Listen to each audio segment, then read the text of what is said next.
Innovative organizations sit back and they evolve the concept of branding. They evolve the concept of branding. Because I think what we all know is occurring right now is we're in a very unique transitional period of time in which the image of a brand is under more pressure than ever before.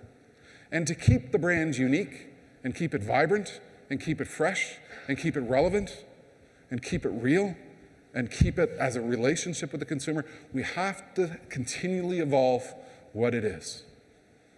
David, expanding on the strategies for the organization, it's right there on the wall. One of the key core strategies, we have to build strong brands everywhere. We have to build strong brands everywhere. And the subsequent statements to that is that we have to build strong brands everywhere in the context of the fact that building and maintaining and keeping a brand fresh is something fundamentally different today. You know what the real impact of all this social networking stuff going on out there, Facebook and MySpace and Twitter and all these things, which provide both opportunity and peril, is that what is occurring here today is, the reality of it is that a brand is no longer what you say it is. The brand is what they say it is. The brand is what the collective global social network is saying your brand is. And that is a very real and fundamental difference. And that's probably one of the biggest challenges that you're faced with going forward in building strong brands everywhere.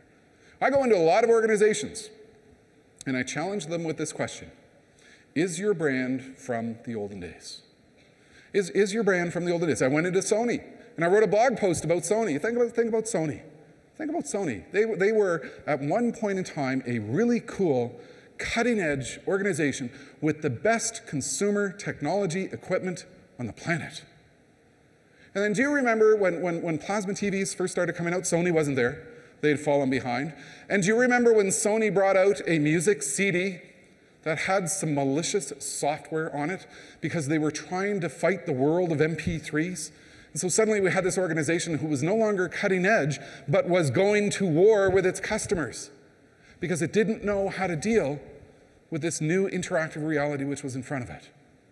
You know, it was commented in a multi-channel marketing magazine, and I think it states it perfectly. In some ways, brands are like people. They get stuck. They have habits that are hard to break. They don't always see their blind spots, and they lose touch with their core essence. They resist change. They become irrelevant.